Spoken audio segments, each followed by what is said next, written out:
नमस्कार दोस्तों, बहुत बहुत स्वागत है आप सभी का आपके अपने से YouTube चैनल विधिटेरिया में। दोस्तों मैं हूं एडवोकेट मंजीत त्रिपाठी। दोस्तों आज के इस वीडियो में हम आपको बताएंगे कि बैंक आपके ऊपर 138 का केस फाइल नहीं कर सकता है। जी हां दोस्तों, 138 यानी कि चेक बाउंस का मुकदमा बैंक नहीं कर सकता है। लेकिन आपको हम ये भी बताएंगे कि बैंक किस मैटर में 138 का केस फाइल नहीं कर सकता है। दोस्तों देखिए कि 138 का मतलब क्या होता है। कहने का मतलब ये है कि नेगोशिएबल इंस्ट्रूमेंट एक्ट 1881 की धारा 138 और 141 42 के अंतर्गत बैंक किसी भी व्यक्ति के द्वारा दिए गए सिक्योरिटी पर्पस से जो चेक दिए जाते हैं, यानी कि मान के चलिए कि अगर आपने किसी व्यक्ति को कुछ रुपए उधार पे दिए हैं और वह व्यक्ति उसके एवज में यानी उसके बदले में चेक देता है कि हम इतने दिनों के अंदर आपका पैसा पेमेंट नहीं करेंगे, तो आप हमारे ऊपर चेक बाउंस का मुकदमा कर दीजिएगा। उतना वह ब्लैंक चेक आपको देता है और उसमें आप उतनी रकम भर के आप उससे तो पैसा ले सकते हैं या फिर उसका हम चेक बाउंस करा सकते हैं। इसके लिए 1 महीने की वकील की नोटिस यानी कि वार्निंग नोटिस देनी जरूरी होती है। इन प्रक्रियाओं को अपनाने के बाद ही किसी व्यक्ति के ऊपर 138 का केस फाइल किया जा सकता है।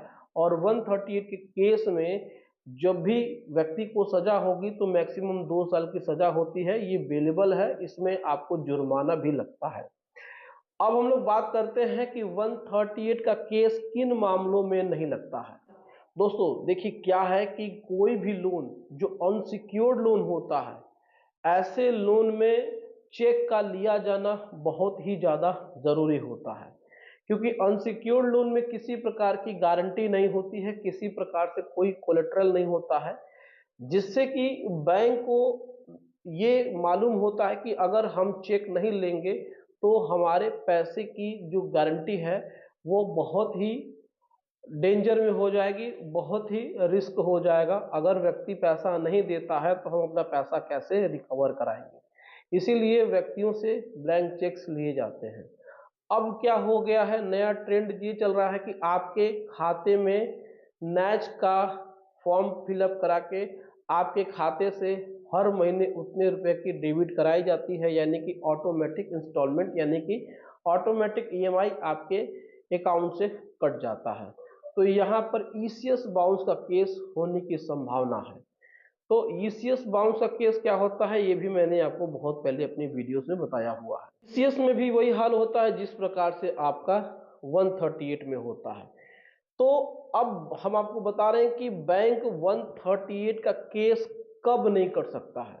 दोस्तों अगर आपका सिक्योर्ड लोन है और आपने सिक्योरिटी के पर्पज से अपना कोई प्रॉपर्टी वैल्यूएशन करा के बैंक को दिया है और उसके बदले में कोई लोन लिया है, मॉर्गेज लोन लिया है, यानी कि होम लोन लिया है, बिजनेस लोन लिया है, सीसी लिमिट बनाई है, और आपने अपने उस लोन अगेंस्ट प्रॉपर्टी में डिफॉल्ट कर दिया है और यहाँ पर बैंक ने आपके खिलाफ सरफेसी अधिनियम की धारा 19 के अंतर्गत डीआरटी में केस फाइल कर दिया है। और अगर आपने इसमें कोई ब्लैंक चेक भी दिया था बैंक को, बैंक ने उस समय मांगा था, तो इसके साथ ही साथ बैंक ने सिविल कोर्ट में भी एक मुकदमा आपके ऊपर कर दिया है। यानी कि एक तरफ डीआरटी में भी ओरिजिनल एप्लीकेशन सेक्शन 19 में फाइल कर दिया है और एक केस आपके ऊपर सिविल कोर्ट में धारा 138 के अंतर्गत फाइल कर दिया गया है। अब दोनों केस का जो नेचर है, जो प्रकृति है, वो समान है, यानी कि एक साथ एक ही लोन में दो अलग अलग प्रकार से रिकवरी नहीं की जा सकती है। तो यहाँ पर बैंक के द्वारा किए गए इस कार्य को आप रोक सकते हैं, आप हाई कोर्ट से स्टे ले सकते हैं सबसे पहले तो।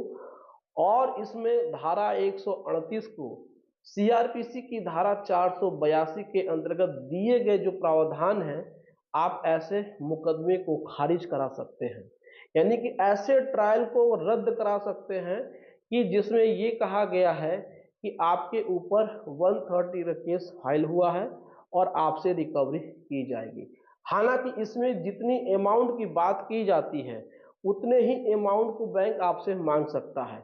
यानी कि आपकी जो ईएमआईज है, यानी कि 3 ईएमआई 4 ईएमआई जितनी ईएमआई आपकी टूटी हुई है, बैंक को उतना ही पैसा लेने का अधिकार है। लेकिन बैंक इसमें क्या करती है, आपके पूरे लोन को, यानी कि जितनी लोन की आउटस्टैंडिंग है उस पूरे लोन अमाउंट को भर के अकाउंट में वो लगा देते हैं और आपका चेक बाउंस हो जाता है। तो यहाँ पर बैंक इस प्रकार से 138 का केस फाइल नहीं कर सकते हैं, उनके पास ये अधिकार नहीं है। हालांकि बैंक इस प्रकार से कार्य करते हैं, केसेस चलते हैं, लोगों के पास इंफॉर्मेशन नहीं होता है, तो दोनों केस पैरेलल चलते रहते हैं।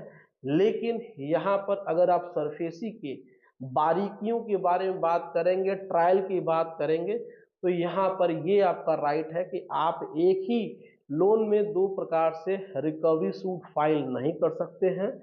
या तो आप 138 से ही अपना पैसा रिकवर कराएं, या फिर आप सरफेसी एक्ट में दिए गए प्रावधान के अंतर्गत आपने सेक्शन 19 में ओए यानी कि ओरिजिनल एप्लीकेशन फाइल किया है, तो वहां से आप अपना जो भी है प्रॉपर्टी का आप नीलामी का आदेश प्रिसाइडिंग ऑफिसर से ले सकते हैं। संपत्ति की नीलामी करके आप अपना पैसा वसूल सकते हैं। तो अगर आपके ऊपर भी बैंक ने इस प्रकार से दो रिकवरी सूट अलग अलग कोर्ट में यानी डीआरटी में और सिविल कोर्ट में फाइल किया है, तो आप 138 को चैलेंज कर सकते हैं और सीआरपीसी की धारा है 482 के अंतर्गत हाई कोर्ट से इसको रद्द भी करवा सकते हैं।